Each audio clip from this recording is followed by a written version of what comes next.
Bueno, se tienen que acercar, dígame.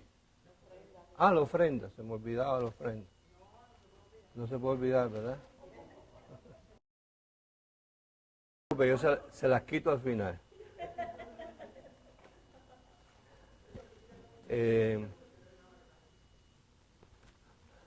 Espérate, que eso me deprime.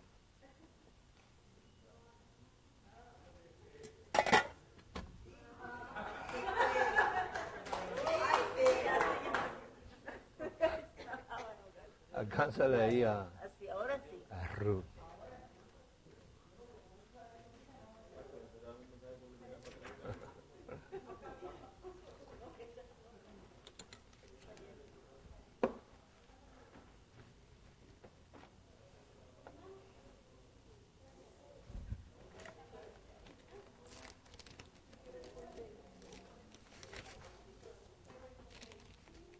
Vamos a buscar dos porciones que ya las hemos tratado anteriormente, pero siguiendo el consejo de que la palabra es una semilla, hay que trabajarla.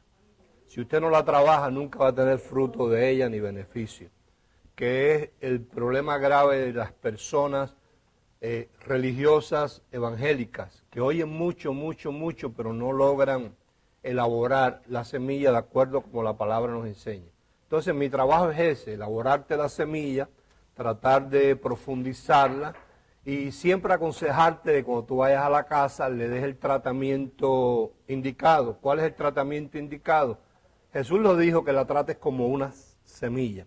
¿Cómo se trata una semilla? Muy fácil, muy elemental. Se le echa agüita, se le echa fertilizante, se busca que no vaya a haber una plaga por ahí de bichos que se la vayan a comer y uno pues la cuida. Si es una matica de sol, se pone al sol. Si es de sombra, pues se pone en sombra.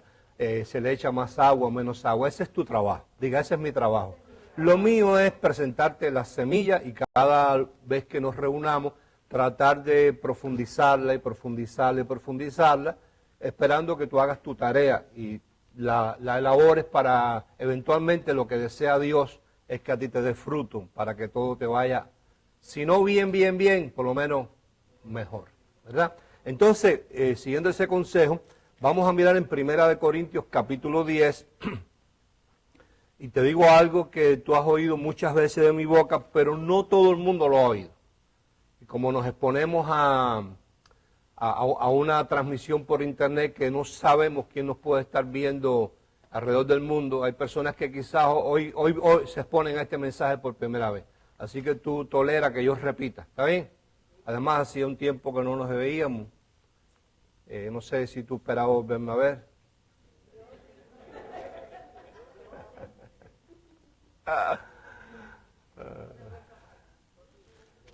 Primera de Corintios capítulo 10. Vamos a leer del verso 1 en adelante. Dice, porque no quiero, hermanos, que ignoréis que nuestros padres todos estuvieron bajo la nube y todos pasaron el mar. Este es el apóstol Pablo, hablándole a la iglesia de los corintianos y hablándole de los antepasados. Y todos en Moisés fueron bautizados en la nube y en el mar, o sea, fueron sumergidos ahí. Y todos comieron el mismo alimento espiritual y todos bebieron la misma bebida espiritual, porque bebían de la roca espiritual que los seguía. Y la roca era Cristo. Pero de los más de ellos no se agradó Dios, por lo cual quedaron postrados en el desierto. Recuerde que la misión no era salir al desierto, la misión era entrar a la tierra prometida. Pero ellos quedaron postrados en el desierto. Mas estas cosas sucedieron, y aquí donde nosotros pues le prestamos atención a este consejo. Mas estas cosas sucedieron a estos pobres hermanos. Como ejemplo para mí. O sea, el propósito que Dios tenía en que esto sucediera, oído, cosas provocadas por Dios, no por el diablo, porque si usted lee el relato bíblico, usted va a encontrar que en muchas ocasiones de lo que estamos hablando es de la misión que Dios le da a Moisés para que saque al pueblo de Israel de Egipto. Y en muchas ocasiones Moisés fue delante de Dios y le dio la queja que el faraón no los quería dejar ir. Y entonces Dios le decía, tranquilo que yo me ocupo. Entonces Moisés decía, ¿lo vas a ablandar? Decía, no, yo me ocupo, yo lo endurezco más. O sea, pero no es el diablo el que estaba endureciendo al faraón. Era Dios mismo, o sea, era algo provocado, pero esto provocado y que sucedió a esta gente, sucedió con un solo propósito, como ejemplo para ti, para que tú y yo aprendamos de ahí. No tiene otro. Sigue diciendo, para que no codiciemos cosas malas como ellos codiciaron, ni seas idólatra como alguno de ellos. Según este escrito, se sentó el pueblo a comer y a beber, y se levantó a jugar. Ni forniquemos como algunos de ellos fornicaron y cayeron en un día 23,000. Ni tentemos al Señor como también algunos de ellos le tentaron y perecieron por la serpiente. Ni murmuréis como algunos de ellos murmuraron y perecieron por el destructor. Entienda que murmuración, ¿qué cosa es? Comentario con queja. Comentario con queja, cuando la gente hace comentarios con quejas. Cuando hace comentarios con quejas, lo que está diciendo es, Dios no tiene preparada la salida para mí. Me tengo que preocupar, me tengo que poner ansioso, me tengo que poner nervioso porque Dios se olvidó. Dios no preparó nada para mí. Ese es el comentario con queja. Y estas cosas les acontecieron, una vez más, como ejemplo. Y están escritas para amonestarnos a nosotros, a quienes han alcanzado los fines de los siglos. Así que el que piensa estar firme, mire que no caiga. No os ha sobrevenido, oído, ninguna crisis o ningún examen o ninguna tentación, oído, que no sea humana. O sea, lo que viene a nuestras vidas, nosotros tenemos la capacidad de reconocer lo que es. O sea, no es nada raro de algo extraterrestre que es nuevo para nosotros. Dios no lo permite. Cualquier cosa que venga a nuestra vida, nosotros podemos identificarlo. Dice, porque no nos ha sobrevenido ninguna crisis, ningún examen, ninguna situación, ningún problema que no sea humana. Pero fiel es Dios, no yo.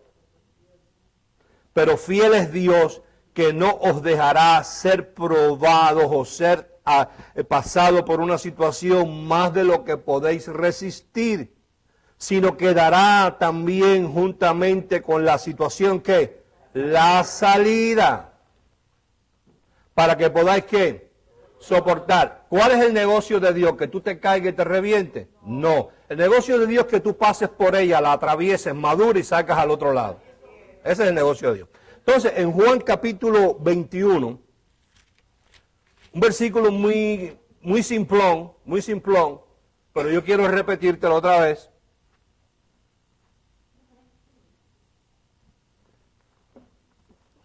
De manera que cada vez que leamos estos sucesos, podamos tener conciencia de por qué están ahí.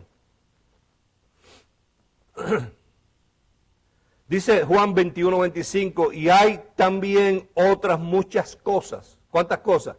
Muchas cosas que hizo Jesús, las cuales si se escribieran una por una, pienso que ni aún en el mundo cabrían los libros que se habrían de escribir.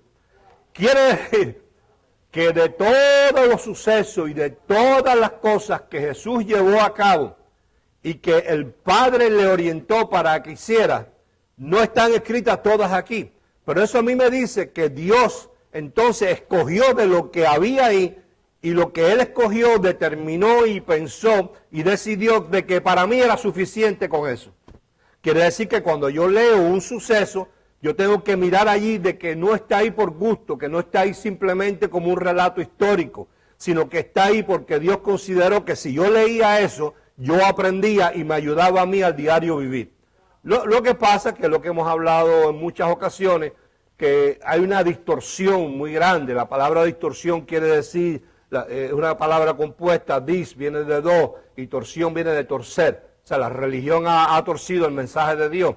La religión entretiene a la gente con cosas como el diablo, como el infierno, como el rapto, como el ministerio de liberación, la sanidad, y no deja que la gente vea el contexto del corazón de Dios para que uno aprenda a vivir mejor cada día de nuestra vida. Que ese es el propósito de Dios.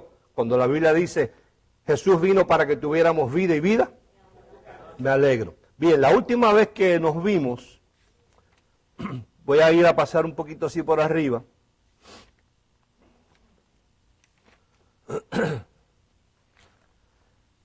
Leímos ahí en Romanos capítulo 8, yo lo voy a leer de aquí de esta versión que yo tengo, que es el Código Real, donde dice, Romanos capítulo 8, 28, dice, y sabemos que a los que aman a Dios, que son llamados en conformidad con sus planes.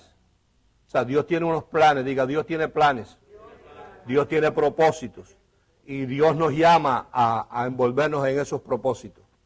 Dice, a esa gente que son llamados conforme con los planes o propósitos de Dios, todas las cosas, ¿qué le hacen? Les ayuda a bien. Quiere decir que Dios tiene un propósito y Dios nos va a utilizar a nosotros para llevar a cabo ese propósito. Y Dios busca gente que se presten, diga que se presten a estar en ese propósito. A esa gente que son llamados conforme a los planes de Dios, todas las cosas que suceden en ese proceso, aunque uno no las entienda, dice la palabra, y es a mí lo que me es más que suficiente, les ayuda ¿a qué? A bien. Les ayuda a bien. Les ayuda a bien. Estuvimos hablando también que durante los problemas, diga problemas, situaciones, crisis, como mejor tú lo quieras identificar, a lo mejor a ti no te gusta usar la palabra crisis, pues le pones problema o le pones una situación que muchas veces son inesperadas, son de repente, tú no te las esperas, simplemente se aparecen.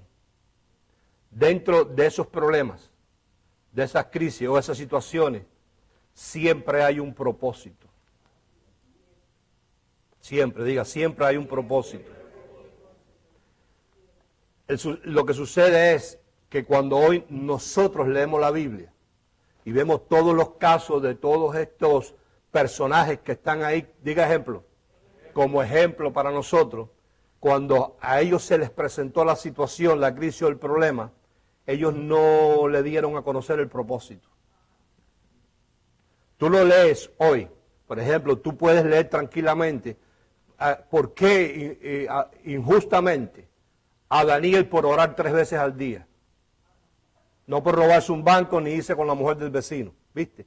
Sino a Daniel por orar 3 veces al día públicamente, lo meten en una cueva con unos leones. O sea, eso es una injusticia. Sin embargo, en ese momento tú puedes ver que el propósito que Dios tenía atrás de todo eso era que el rey finalmente reconociera al Dios de Daniel como el Dios del mundo. Pero Daniel no sabía eso. Sin embargo, vemos que Daniel se presta al proceso, se presta al propósito. Y tú has visto un cuadro que yo tengo, como está Daniel en esa cueva, están los leones ahí, y alrededor de los leones hay una cantidad de osamenta, de huesos de gente, indicando que por ahí pasaron otra gente, ¿verdad? Y que la gente que pasaron no le fue tan bien como a Daniel. Sin embargo, vemos a Daniel que no abre su boca. Diga, calladito se ve más bonito.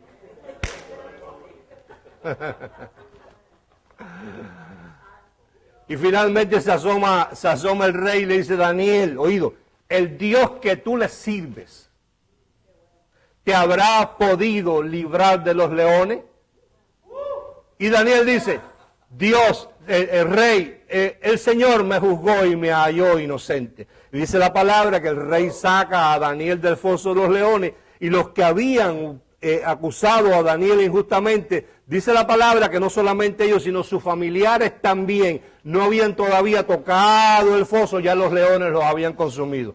Quiere decir que había un propósito, sucede, y eso es lo que tenemos nosotros que entender, que a nosotros cuando se nos presenta la situación, por inesperada que sea, no nos es dado conocer el propósito que hay atrás de eso. Lo que nos toca a nosotros es prestarnos a vivir el proceso y saber que ese que nos ha metido en ese propósito tiene preparada la salida porque la palabra lo dice. Y si no lo dijera, entonces no valdría nada de nosotros estar reunidos aquí esta mañana. Entonces, estuvimos hablando de problemas, propósito, diga proceso, provisión y predestino. Problema, propósito. En cada caso vamos a ver ahí el problema. Nosotros podemos leer el propósito. Ellos no pudieron leerlo, ninguno de ellos. Pero tú y yo sí lo podemos leer. ¿Por qué tú y yo podemos leerlo? ¿Para qué? Como ejemplo. ¿Pudieron ellos leerlo? Ellos simplemente confiaron. Oído, por una expresión que Jesús la usó mucho, que está mal traducida en esos evangelios religiosos ahí, que no era fe, sino emuná, que es confianza en lo que está escrito. O sea, en ese momento yo no quiero confiar en mi fe. Yo quiero tener confianza en lo que Él dijo que está escrito. Me va mucho mejor así, porque no dependo de mí, sino dependo de lo que Él dijo. Entonces, cuando suceden estas cosas y se presentan estas cosas, uno tiene oído, apunta por ahí si tú eres de lo que te gusta apuntar. En medio de los procesos uno tiene que calificar si es un proceso que es obvio. Si es un proceso que es obvio, es natural que esté pasando. Si es un proceso extraño que no debería estar pasando. O si es algo que yo estoy provocando. Para yo poderme enfrentar a ese problema, yo tengo que analizar si eso que está pasando es obvio. Es natural que pase. ¿Me explico? Sencillo, elemental, kindergarten. Si yo voy a entrar en un proceso de una mudada, ¿qué es lo obvio? Que haya reguero, que yo lo organice en mi casa por lo menos 3 meses. Entonces yo no me puedo volver loco cuando yo tengo que meter las cosas en caja, porque hay un propósito, diga propósito, de que yo voy a mejorar. O sea, imposible que yo esté en una casa estrecha, que no me pueda ni mover, y esté deseando en mi corazón una cocina más amplia, una casa más amplia, y que Dios me la pueda dar en el mismo lugar.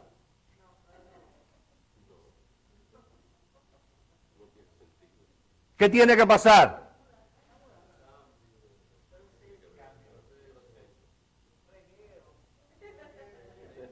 ¿Qué significa eso? Cajas, camión, reguero, no se encuentra nada donde están las cosas. ¿Dónde pusiste los zapatos? No sé. Los blumes, no me acuerdo dónde están.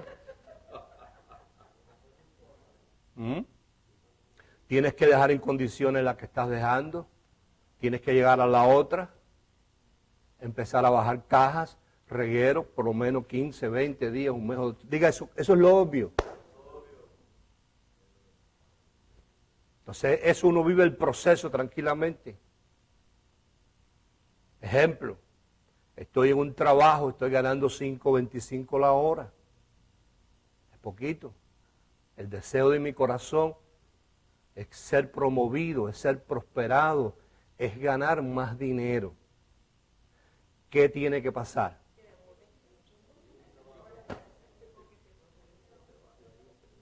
Tiene que venir el jefe, sea bueno, malo, regular, y decirme, esto no necesitamos más tu servicio.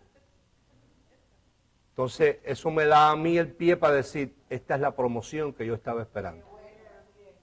Ese soy yo. Otra persona puede decir, coño, si yo no fallo en mis diezmos y ahora me quedé sin trabajo. Lo obvio es eso, que tiene que pasar. Ahora uno identifica lo extraño. ¿Qué es lo extraño? Por ejemplo, Jesús se encontró con la higuera y vio que tenía hoja y dijo, voy a ir a buscar ahí bacura, que no eran higos, porque dice la palabra que él sabía que no era tiempo de higos, es que él conocía la región, pero cuando él llegó a buscar, diga lo obvio, y no lo había, dijo, esto está extraño. ¿Qué hizo Jesús? Se le enfrentó a la higuera, porque las cosas, dice la palabra, que tienen aliento y tienen vida. Y dice una de las versiones que nosotros manejamos, que cuando él fue a buscar el fruto a la higuera, que era un fruto amargo, pero por lo menos mataba el hambre, la higuera le negó el fruto y Jesús, dice la palabra, y Jesús le respondió. O sea, Jesús no le habló, Jesús le respondió por algo que ella le estaba diciendo, no te lo doy, no me da la gana. Eso es lo extraño. Entonces uno tiene que analizar si lo que está pasando es lo obvio y simplemente uno fluye y pasa el proceso tranquilamente y lo va disfrutando, siempre diciendo, ¿con qué propósito se aparecerá Dios en esta situación? O uno empieza a quejarse, a murmurar, uy, otra vez tener que...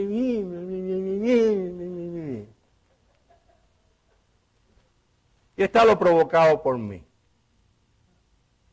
Nosotros no debemos en cuanto a nuestra vida, a ver, ¿qué es lo que maneja casi todo el religioso? La salvación. Nosotros no manejamos eso aquí. Nosotros sabemos que tú eres salvo antes de existir. Entonces no te manejamos eso.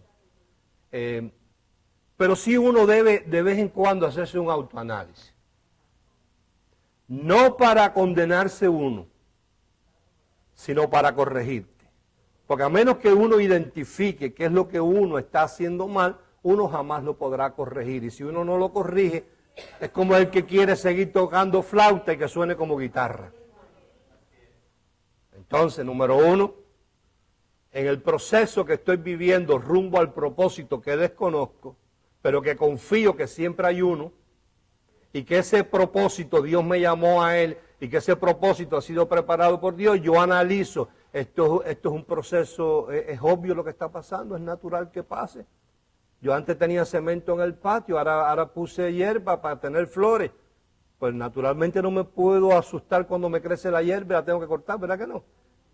Entonces si es obvio, si es extraño o si lo provoqué por mí. Si es asunto de salud, cómo estoy cuidando mi salud, qué estoy comiendo, cuáles son mis ejercicios.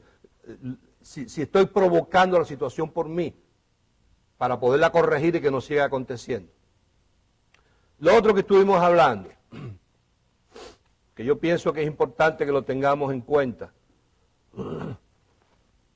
lo que la pastora comentó, que es muy saludable para las personas que tienen su ratico de, como dicen, de oración o de declaración. A mí me gusta decir de relación con el Espíritu Santo, me gusta eso. Es muy saludable hacer memoria de las cosas que a través del tiempo yo me he ido enfrentando y de las veces que han sido situaciones bien difíciles y que daban la apariencia que de ella no iba a salir y que de una forma inesperada y misteriosa, tan inesperada como se presentó la situación, así inesperadamente se presentó la salida. Entonces yo tengo que leer ahí, por ejemplo, en el caso de David, cuando se enfrenta al hombre grande, que finalmente David le agarra la espada, le corta la cabeza y se la lleva a la casa. ¿Qué aprendo yo de eso? Porque si eso está ahí, es para que yo aprenda. ¿Qué aprendo yo de eso? De que cada vez que yo he tenido una conquista, he triunfado, he vencido las situaciones, yo tengo que tomar esas cabezas de esos gigantes y llevármelas a mi casa. Cosa que cuando se me vuelva a presentar la próxima situación, yo pueda ir ahí y hacer memoria de que de la misma manera, diga de la misma manera que me sacó de allá, me saca de esta también. Entonces, el hacer memoria cada vez que yo tengo esa relación con el Espíritu Santo, fortalece mi confianza en lo que está escrito. O sea, yo no me presento porque yo no pido. Es que pedirle a Dios es una maldición. Pedirle a Dios es decirle, tú no estás al tanto de mis asuntos. Sino que entendamos, que la gente tiene que entender, nosotros vamos al revés del asunto de lo religioso, de que nosotros estamos viviendo en un tiempo que es el tiempo de la gratitud, que todo está hecho de la misma manera, porque todas las cosas que pertenecen a la vida y a la piedad ya nos fueron dadas por su divino poder. La palabra nos habla de que todo en la gracia está en pasado. Ya fuimos predestinados, ya fuimos glorificados, ya fuimos redimidos, ya fuimos limpiados, ya fuimos lavados, ya fuimos justificados. O sea, todo está en pasado, todo está hecho, porque con una sola ofrenda nos hizo en tiempo pasado perfectos para siempre. Entonces mi actitud es hacer memoria de todas esas ocasiones en las cuales yo me he enfrentado a una situación y Dios me ha sacado de ella, ha tenido la salida, y de la misma manera, cuando yo me vuelva a enfrentar, me sacará de la otra de la misma manera. ¿Por qué? Porque mi actitud debe ser de gratitud y no de estar pidiendo. Entonces, ¿qué dijimos ahí? Que lo que uno no reconoce, por pequeño que sea, y celebra. Hay gente que llevan tantos años en el Evangelio y tú los oyes hablar y da pesar, ¿no? Da pesar, como que no tienen nada que contar bueno. Todo es una queja y todo es una murmuración. Son especialistas en buscarle los lados flacos a las cosas. Cuando le buscamos el lado bueno, lo tiene. Oído, ¿sabes cuál es el mejor lado bueno? El poder, oído, vivir fijo en que en cada proceso hay un propósito.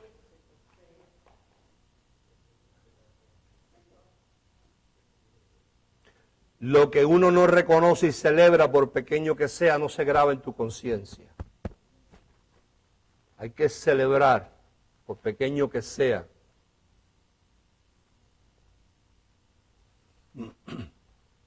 Lee conmigo en Génesis capítulo 8.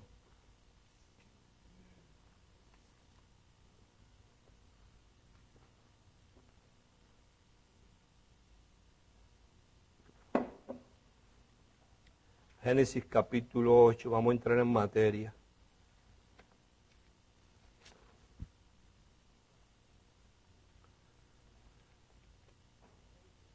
Génesis capítulo 8.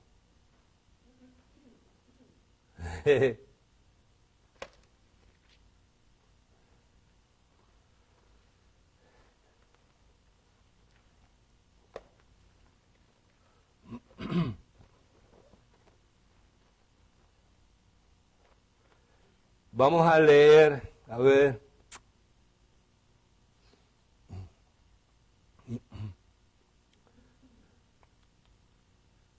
Ok, vamos a leer verso 20 hasta el 22. Todo lo que pasó este hermano Noé. Tenemos mucho que aprender de ese suceso, hemos hablado muchísimas veces de ese suceso. Tan especial ese suceso que Jesús lo usó como fórmula. Cuando tú ves que Jesús usa como fórmula un suceso pasado, es porque tenía mucha importancia. Y Jesús dijo, como en los días de Noé.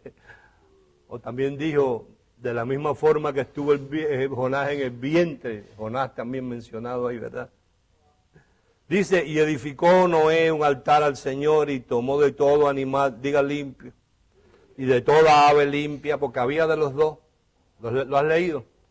Que adentro del arca había de los dos. ¿Sabes qué quiere decir eso? Que Dios siempre nos da oportunidad para que nosotros escojamos. La vida está llena de oportunidades. A nosotros se nos presentan oportunidades a cada momento, cada día. Tú y yo escogemos qué hacer. ¿Viste? Ahí adentro de ese barco, que Noé nadie le creía, ¿verdad? Porque estaba un mensaje más difícil de creer que el que predicamos nosotros. Que iba a llover y nunca había llovido, la gente no sabía ni cómo era que llovía. Si era de abajo para arriba, de arriba para abajo. ¿Viste? Entonces, ahí entraron animales sucios y limpios. Pero observa la actitud de este Noé, que tomó ¿qué? De todo animal limpio, de toda ave limpia, y ofreció holocaustos en el altar, y percibió el Señor olor grato, y dijo el Señor en su corazón, no volveré más a maldecir la tierra por causa del hombre, porque el intento del corazón del hombre es malo. ¿Cómo es? Malo, la inclinación, desde su juventud, y lo creó él. Ni volveré más a destruir todo ser viviente como he hecho. Verso 22, dice, mientras la tierra permanezca, despacito, no cesarán la siembra y la cosecha, el frío y el calor, el verano y el invierno, y el día y la noche. Ahora,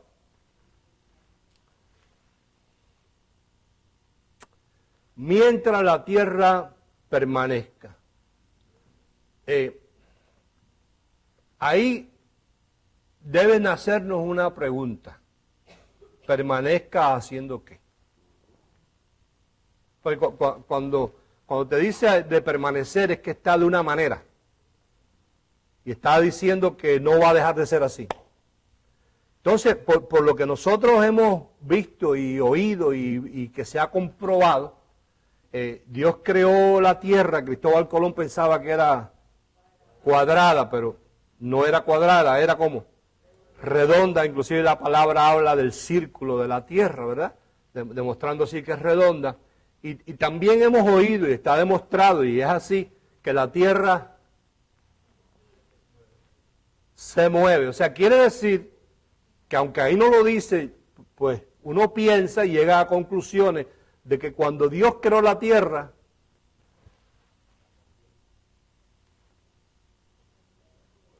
dígale, ordenó que girara. Que, es lo, que los científicos dicen, ¿no? Y se lo podemos pasar por alto, que ella se sostiene en un eje imaginario. Un eje imaginario. O sea, te están diciendo que el eje no existe, sino que tú te lo imagines. O sea, ellos lo que te están diciendo es que no te pongas a pensar que eso está flotando en el espacio.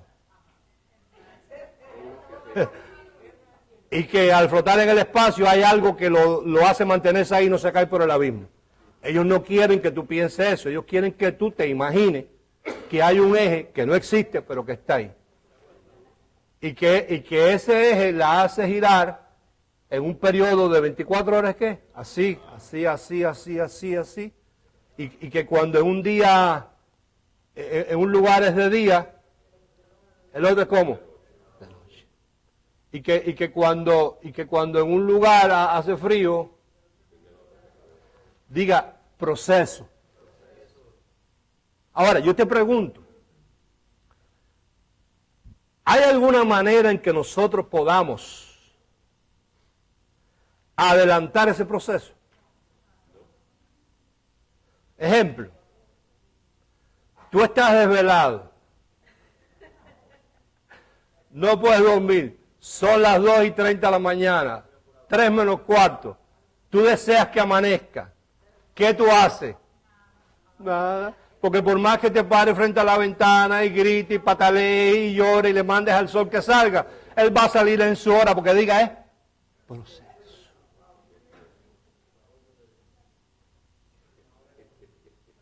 Cuando llega el invierno, si tú estás titiritando y no tienes con qué abrigarte, por mucho que tú grites, se pone caliente. ¿Por qué? Tiene un proceso. Entonces, mientras la tierra permanezca, oído, el mayor favor que nosotros nos podemos hacer es girar en armonía con ella.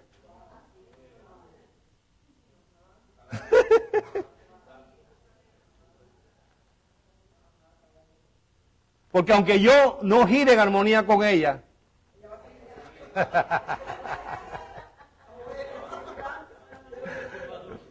entonces tú sabes lo que le pasa a la mayoría de la gente.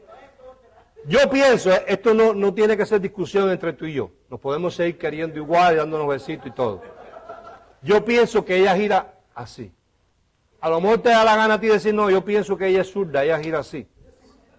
Pero bueno, yo pienso que me gusta pensar que ella gira así, pues si tú quieres pensar que es así, pues no hay problema. Por eso no vamos a discutir.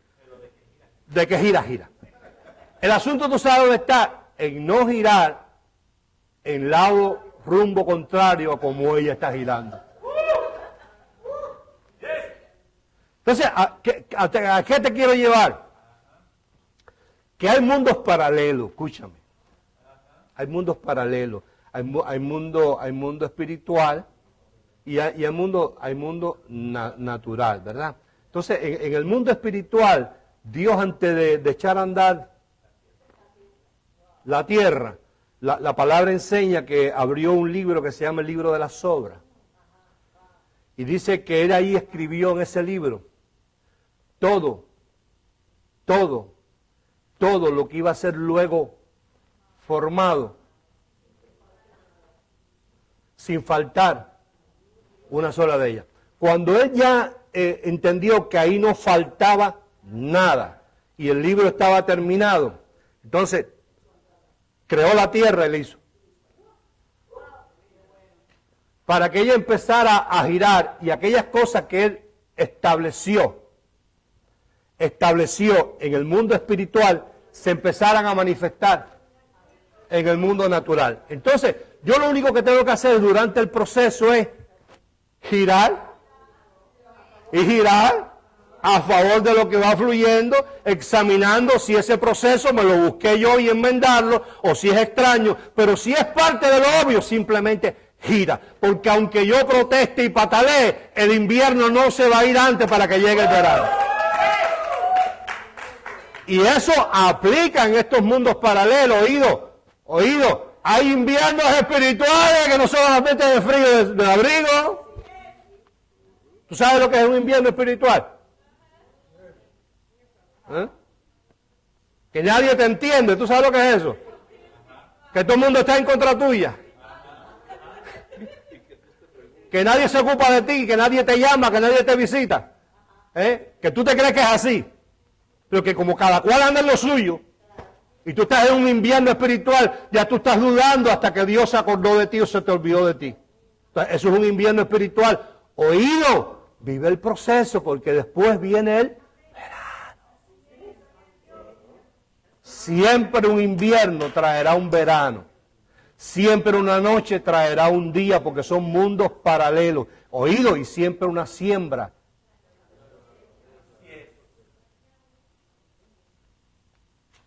Busca conmigo, vamos a ir cerrando ahí.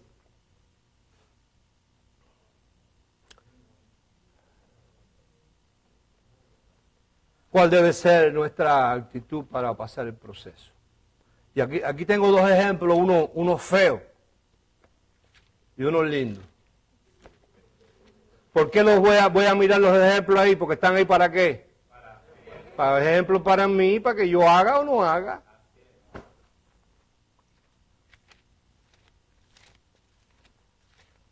A ver, ¿dónde es? En el libro de los Hechos. El libro de los Hechos, ¿qué capítulo era? El 12.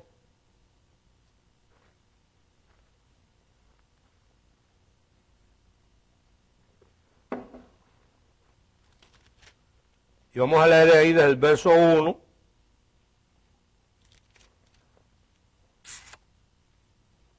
Unos cuantos, hasta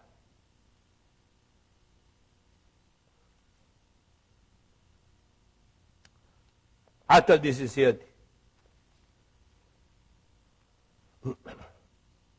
Y después vamos a leer en Hechos capítulo 6, verso 16 en adelante. Lo leemos los dos y entramos en comentarios. A ver si lo agarramos. ¿Está bien? Bueno.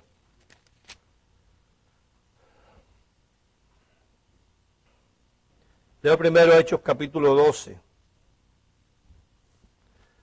Dice, en aquel tiempo el rey Herodes echó mano a algunos de la iglesia para maltratarles. Y mató a espada a Jacobo, hermano de Juan.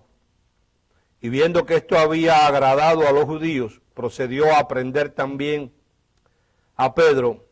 Eran entonces los días de los panes sin levadura, y habiéndole tomado preso, le puso en la cárcel, entregándole a 4 grupos de 4 soldados cada uno, para que le custodiasen, y se proponían sacarle al pueblo después de la Pascua. Así que Pedro estaba custodiado en la cárcel, pero la iglesia, presta atención aquí, hacía sin cesar oración a Dios por él. Un grupo de gente allí. Y cuando Herodes le iba a sacar aquella misma noche, estaba Pedro durmiendo entre 2 soldados, sujeto con 2 cadenas. Y los guardas delante de la puerta custodiaban la cárcel. Y he aquí que se presentó un ángel del Señor y una luz resplandeció en la cárcel. Y tocando a Pedro en el costado le despertó diciendo, levántate pronto, y las cadenas se le cayeron de las manos. Le dijo el ángel, cíñete y átate las sandalias, y lo hizo así. Y le dijo, envuélvete en tu manto y sígueme. Y saliendo le seguía, pero no sabía que era verdad lo que hacía el ángel, sino que pensaba que veía una visión. Habiendo pasado la primera y la segunda guardia, llegaron a la puerta de hierro que daba a la ciudad, la cual se les abrió por sí misma. Y salidos pasaron una calle y luego el ángel se apartó de él.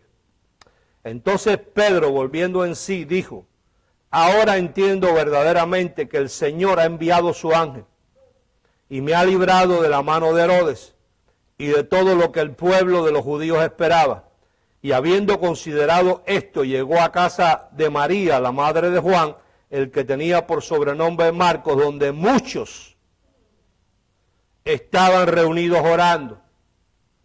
Cuando llamó Pedro a la puerta del patio, salió a escuchar una muchacha llamada Rode, la cual cuando reconoció la voz de Pedro de gozo no abrió la puerta, sino que corriendo adentro dio la nueva de que Pedro estaba en la puerta.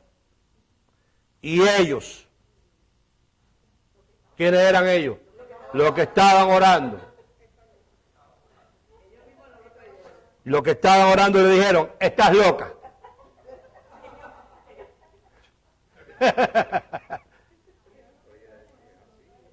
Estás loca. Estás loca. Pero ella aseguraba la que así era. Entonces ellos decían, es su ángel. ¿Tú sabes lo que quiere decir eso en la cultura esa? A Pedro lo mataron, lo que está ahí es el espíritu. Eso es lo que estaban orando por Pedro.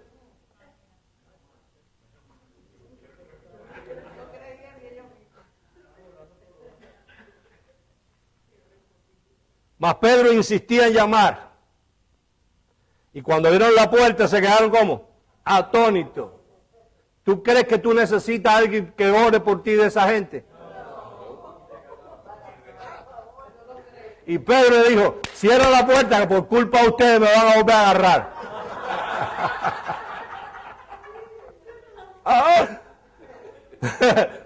Pero él haciéndole con la mano señal de que se callasen. Les contó cómo el Señor le había sacado de la cárcel y dijo, hacer saber esto a Jacobo y a los hermanos, y salió y se fue a otro lugar. Diga, ese era el propósito. Ahora ese es Pedro, entiéndeme esto. Pedro es el Moisés de la gracia.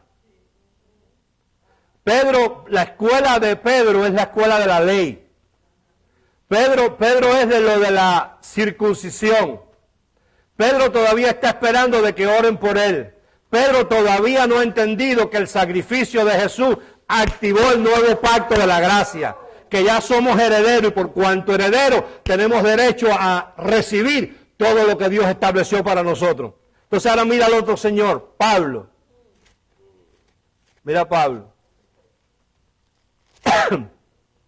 Capítulo 16.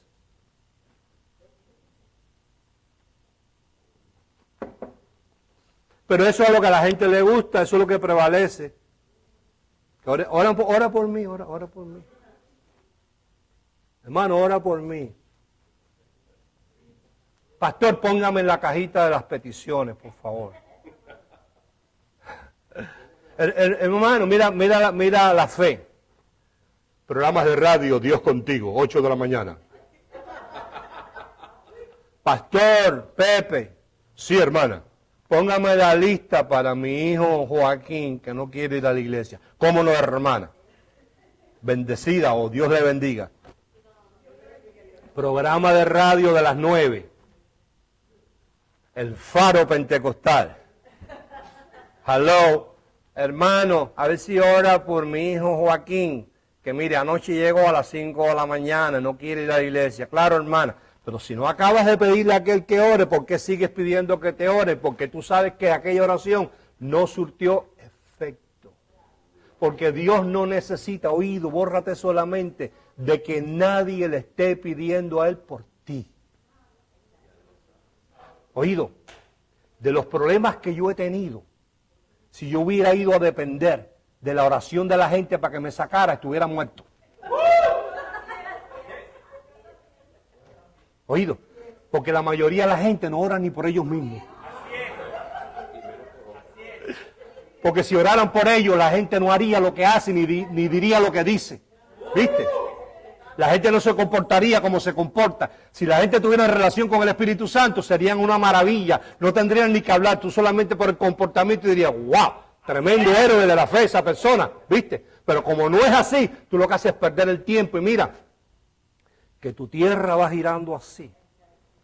Y la gente te la ponen a girar así. Porque tú le cuentas una cosa a la gente. Fórmula, te voy a dar otra fórmula. Mira. Jesús le dio un seminario, Marcos 4, a sus discípulos. Acabadito de dar el seminario, le dijo, pasemos a la otra orilla. ¿A dónde era? ¿A dónde era? A la otra orilla, vamos a ver en la otra orilla. ¿Verdad? Había un qué? Propósito. Tan pronto hay un propósito, tú tienes que entender que va a venir un proceso. Aunque Jesús no conocía el propósito, Él sabía que había un propósito. Se lanzan al mar. En medio del mar, ¿qué pasó? Tempestad. ¿Qué fotografía nos enseña ahí? Una barca y dos grupos de personas. Uno en el bochinche y otro durmiendo en el reposo. Entonces, en la vida tuya, cuando se presentan las cosas, tú tienes que escoger de qué lado tú te inclinas. Si la gente del bochinche o la gente que va reposando y creyendo en Dios. Entonces, mira, dice en el verso 16, capítulo 16, yo le agradezco a todas las personas del mundo entero que no oren ninguno por mí.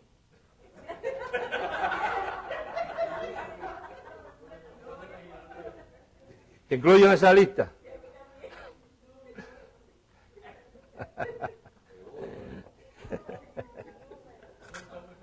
Que me borren de todas las listas.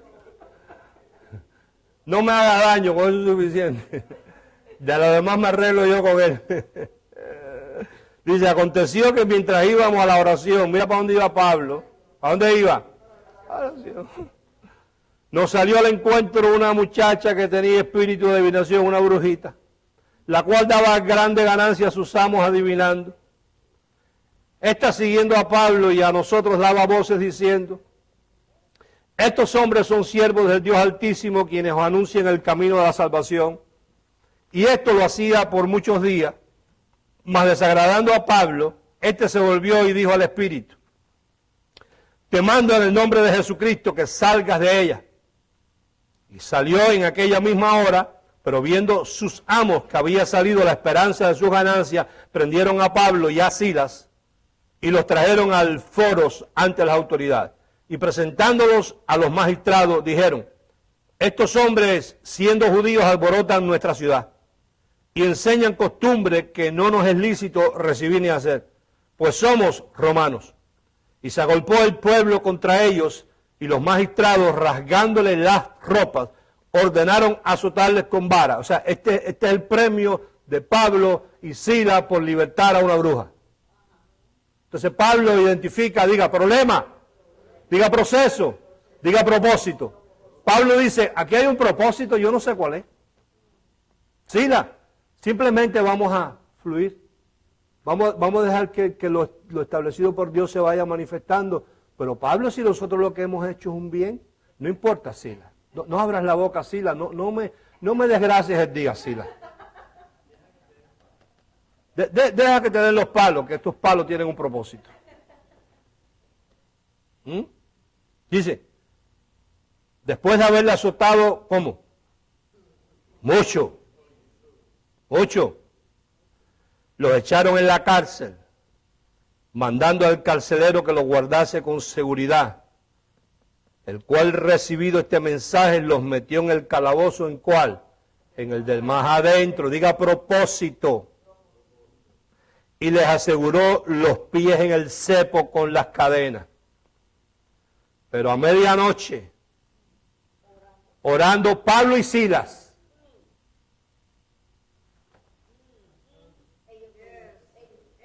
¿Quiénes estaban ahí? Pablo y Silas. Ellos no tenían que llamar a nadie para orar por ellos. Ese es el ejemplo que tú tienes que seguir, no es de Pedro.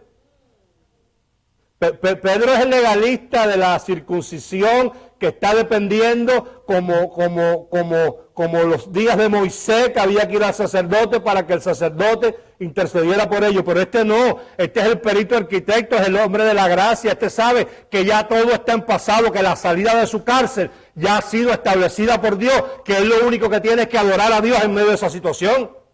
Mira, está, dice, pero a medianoche, orando Pablo y Silas. ¿Qué más hacían? Cantaban himnos a Dios antes de salir de la cárcel. Pedro tuvo que esperar para ir a dar gracias. Pablo, todavía con las cadenas puestas, ya está dando gracias y adorando a Dios. ¿Por qué lo puede hacer? Porque esa es la emuná, la confianza en lo que está escrito. Y los presos los oían, oído. Entonces sobrevino de repente un gran terremoto, de tal manera que los cimientos de la cárcel se sacudían y al instante se abrieron, ¿cuántas puertas? Todas. Y las cadenas de Pablo y Silas. De todos. Fíjate que en el caso de Pedro fue Pedro solo. Aquí la adoración de Pablo y de Silas produjo una cosecha de gente reconociendo a Dios. Despertando el carcelero y viendo, y termino en paráfrasis, este hombre que vemos ahí resultó finalmente ser el carcelero el pastor de la iglesia de los filipenses. ¿Cuál era el propósito dentro de esto?